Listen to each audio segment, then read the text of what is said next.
사랑하는 성도 여러분, 9월 9일 수요일 하나님께서 우리에게 새 날을 허락해 주셨습니다. 먼저 하나님께 감사하시고요. 우리의 삶의 현장 가운데 하나님께서 허락하신 기쁨, 행복, 축제를 누리는 복된 삶이 되기를 축복합니다.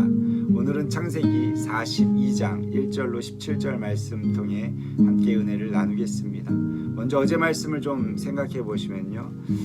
요셉은 놀랍게도 총리의 자리에 올라가게 되죠. 그리고 7년 대풍년의 기간을 통해서 2명의 아들을 낳고 그 아들들의 이름을 지어주면서 자신이 어떻게 치유받고 어떻게 하나님께서 창성함으로 인도하시는지 그의 입술을 통해서 자녀의 이름을 통해서 고백하는 그러한 모습들을 우리는 보았습니다.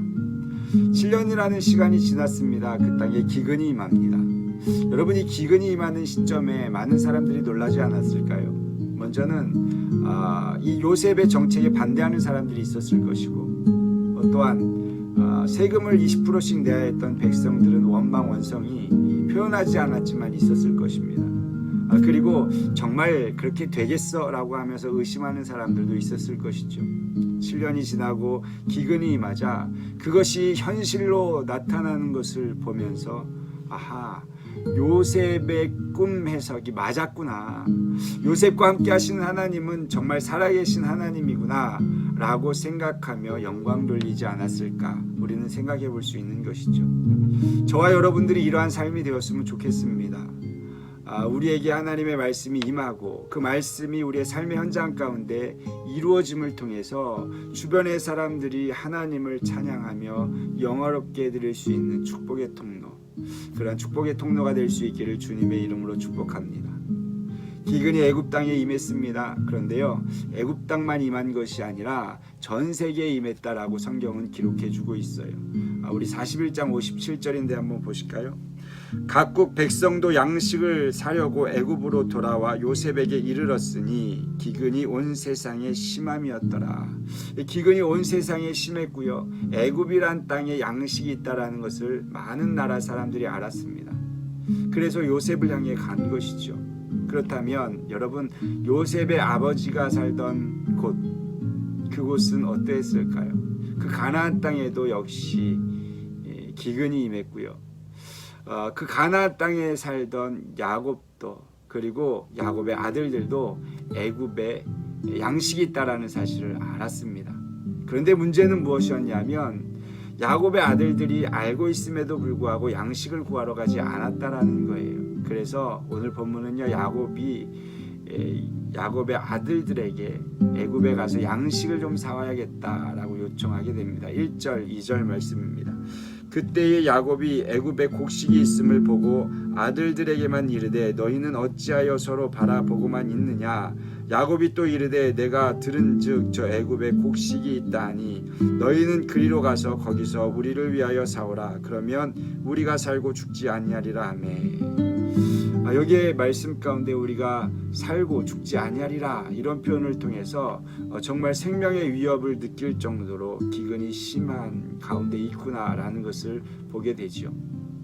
그런데 1절의 모습처럼 야곱의 아들들은요, 서로 관망하고 바라만 보고 있었던 거예요. 이유라 우리가 찾아본다면 아마도 과거에 요셉을 팔았던 장소가 애굽이고 그것을 또 아버지에게 속였기 때문에 아버지에게는 말할 수 없었지만 형제들끼리 서로 오가는 눈빛 속에서 그곳이 정말 가기 싫다라는 그러한 표현이 아니었을까 우리는 생각해 볼 수 있습니다. 아무튼 아버지는 이 아들들에게 가서 양식을 구해와라 이렇게 요청을 하게 되었고요. 아들들은 가게 되는데 중요한 것은 막내 아들 베냐민은 보내지 않았다라는 거예요. 4절 말씀에 보면 그 이유를 기록해 주고 있습니다. 야곱이 요셉의 아우 베냐민은 그의 형들과 함께 보내지 아니하였으니 이는 그의 생각에 재난이 그에게 미칠까 두려워함이었더라. 그 야곱이 생각할 때 재난이 베냐민에게 미칠까 두려웠다라는 것입니다. 아마도 야곱의 마음 가운데는 트라우마로 자리 잡은 것 같아요. 과거에 요셉을 형들에게 보냈다가 죽음을 맞이했던 것처럼 이 베냐민도 형들과 함께 보낸다는 것이 부담스러웠을 것이고 또 거리가 400km입니다. 기근의 때입니다. 많은 도적대들이 있을 것이고 이러한 전체적인 것들을 생각해 본다면 베냐민을 보낸다는 것이 쉽지 않았다라는 것이죠.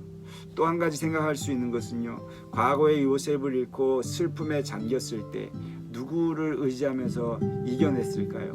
아마도 정실의 둘째 아들이었던 베냐민을 보면서 이기지 않았을까요? 그러니 요셉에게 주었던 사랑이요, 이 베냐민에게 더 많이 부어졌을 것이고 더 많은 편애 속에서 이 베냐민을 키우지 않았을까. 어쨌든 보내지 않게 되었고요. 결국 10아들만 보냄을 통해서 요셉과 요셉의 형들이 만나게 되는 그러한 극적인 상황이 연출이 됩니다. 6절 말씀 보실까요? 때에 요셉이 나라의 총리로서 그 땅 모든 백성에게 곡식을 팔더니 요셉의 형들이 와서 그 앞에서 땅에 엎드러 절하매. 이 6절 말씀은 사실 요셉의 사건에 있어서 가장 핵심되는 메시지이기도 합니다. 생각해 보세요. 과거의 첫 번째 꾸었던 꿈이 그대로 현실로 일어나는 장면이지 않습니까? 그 꿈을 우리가 한번 생각해 보면 곡식단이 있는데 요셉의 곡식단이 가운데 서 있고 나머지 10개의 곡식단이 그 앞에 절하더이다, 그렇게 말했던 것이 지금 곡식을 팔기 위해서 서 있는 요셉, 곡식을 사기 위해 둘러서 있는 요셉의 형들의 모습을 통해 말씀되어졌던, 즉 꿈이 되어졌던 대로 실제로 일어나는 현장의 모습을 통해 요셉은 많은 것들을 생각하지 않았을까, 우리는 추측할 수 있습니다. 그리고 그것을 생각했다라고 성경은 또 이야기해 줍니다. 9절 말씀입니다. 요셉이 그들에게 대하여 꾼 꿈을 생각하고 그들에게 이르되 너희는 정탐꾼들이라 이 나라의 틈을 엿보려고 왔느니라. 여기에 꿈을 생각했다라는 표현을 쓰고 있는데 이 생각은요, 자카르라는 단어입니다. 기억했다라는 것이죠. 갑작스럽게 기억한 것이 아니라 마음속에 있던 것을 간직하고 기억하고 있었는데 이 시간을 통해서 더 면밀히 생각했다라는 그러한 의미입니다. 여러분, 모진 고난 속에서도 이길 수 있었던 것은 하나님께서 주신 꿈이 있었기 때문에 요셉은 이겨나갈 수 있었던 거예요. 총리가 되어서도 사실 아버지를 찾을 수 있었는데도 불구하고 그러지 않았던 것은 하나님의 꿈을 기다리고 있었기 때문이 아닌가, 우리는 생각해 볼 수 있죠. 우리의 삶의 환경 속에서 코로나19로 또 다른 개인적인 문제로 어려움이 찾아와도요, 여러분 너무 낙심하지 마시고 하나님께서 주신 꿈이 있다면, 하나님께서 보여주신 말씀이 있다면 그것을 붙잡고 오늘 하루도 승리하는 그러한 복된 삶이 될 수 있기를 축복합니다. 형들과 만나 이렇게 이야기하는 가운데 요셉은요, 그 형들을 정탐꾼으로 몰아세웁니다. 형들은 정탐꾼이 아닌 것을 밝히기 위해서 자신의 가족 이야기를 오픈하게 되죠. 한번 보실까요? 11절입니다. 우리는 다 한 사람의 아들들로서 확실한 자들이니 당신의 종들은 정탐꾼이 아닙니다. 확실한 자들이다, 이렇게 표현하고 있어요. 이 확실하다라는 것은 정직한 사람입니다 라는 표현이에요. 그러면 이들이 정말 정직한 사람들이었을까요? 과거에 아버지를 속였던 자들이죠. 그리고 오늘 본문에서도 보면 그들의 정직하지 않음이 드러나게 되는데요. 그것은 자신들의 가족 이야기를 하면서 이야기하는 내용 속에 담겨져 있습니다. 13절 보실까요? 그들이 이르되 당신의 종 우리들은 12 형제로서 가나안 땅 한 사람의 아들들이라. 막내 아들은 오늘 아버지와 함께 있고 또 하나는 없어졌나이다. 이 13절에 보면 정직하게 이야기하는 것도 있습니다. 보세요. 우리는 12 형제, 그리고 가나안 땅의 한 사람의 아들, 정직한 것이죠. 막내 아들은 아버지와 함께 있습니다. 옳게 이야기했습니다. 그러나 마지막 하나는 없어졌나이다. 이것은 거짓이지요. 없어진 것이 아니라 그들이 팔은 것이죠. 그러나 사실 팔았다라고 말하지 못하는 그러한 상황 가운데 없어졌다라고 이야기한 것입니다. 그 이야기를 들었을 때 요셉의 마음은 어땠을까요? 이 형들이 아직 정직하지 않구나, 아직 과거의 것을 회개하지 않았구나라는 것을 깨닫게 되는 것이죠. 그래서 이들을 깨닫게 하기 위해서 3일의 시간을 허락하게 됩니다. 그리고 그것이 정말 진실인지 한번 밝혀내봐라 라고 이야기하죠. 말씀을 보실까요? 15절입니다. 너희는 이같이 하여 너희 진실함을 증명할 것이라. 바로의 생명으로 맹세하노니 너희 막내 아우가 여기 오지 아니하면 너희가 여기서 나가지 못하리라.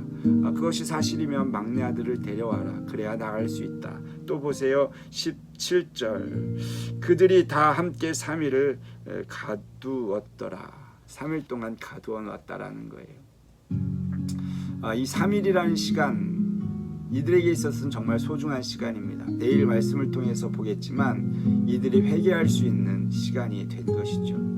여러분, 우리는 요나서 말씀을 통해서 깨닫는 것이 하나 있습니다. 요나서 1장 17절에 보면 이런 말씀이 있어요. 여호와께서 이미 큰 물고기를 예비하사 요나를 삼키게 하셨으므로 요나가 밤낮 3일을 물고기 뱃속에 있으니라. 요나가 뱃속에 있으면서 여러분 무엇 했는지 우리는 잘 알죠. 하나님 앞에 회개하던 그러한 시간이었습니다. 그리고 그것이 끝나자 하나님께서는 물고기 뱃속에서 나오게 하셨고 그를 통해 다시 사명을 감당케 하신 것을 봅니다. 오늘 이 요셉의 형들에게 3일의 시간, 그들의 과거를 생각할 수 있는 시간이었고 베냐민을 데려와야 하지만 이것이 해결된다는 사실을 기억하면서 요셉을 다시 한번 생각하며 회개할 수 있는 시간의 장소였다라는 것이죠.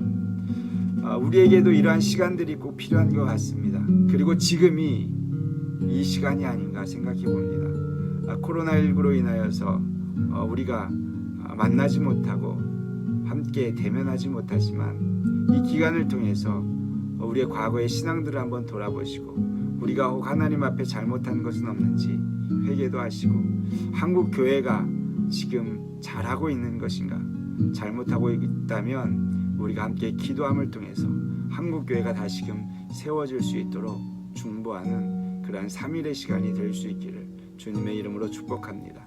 기도하시겠습니다. 하나님 감사합니다. 오늘 말씀을 통해 우리의 삶을 다시 한번 돌아봅니다. 하나님, 요셉과 형들이 만남을 통해서 요셉에게 보여주셨던 꿈이 그대로 이루어지는 것을 봅니다. 하나님, 우리에게 주신 말씀을 붙잡게 하시고 그대로 이루어지는 그날을 기대하고 소망하며 어려운 환난도 이길 수 있는 믿음을 우리에게 더하여 주시옵소서. 또 우리에게 3일의 시간을 허락하여 주심에 감사를 드립니다. 지금 코로나19로 우리의 삶을, 우리의 신앙을 다시 한번 돌아봅니다. 한국교회를 돌아봅니다. 우리 교회를 돌아봅니다. 하나님, 회개할 것 있다면 회개하게 하시고 미래를 향하여서 다시 한번 준비하는 기간이 될 수 있도록 축복하여 주시옵소서. 오늘 하루의 삶 가운데도 주님 동행하심으로 승리하는 성도의 삶이 될 수 있도록 축복하여 주시옵소서. 감사드립니다. 거룩하신 예수 그리스도의 이름으로 기도드렸사옵나이다. 아멘.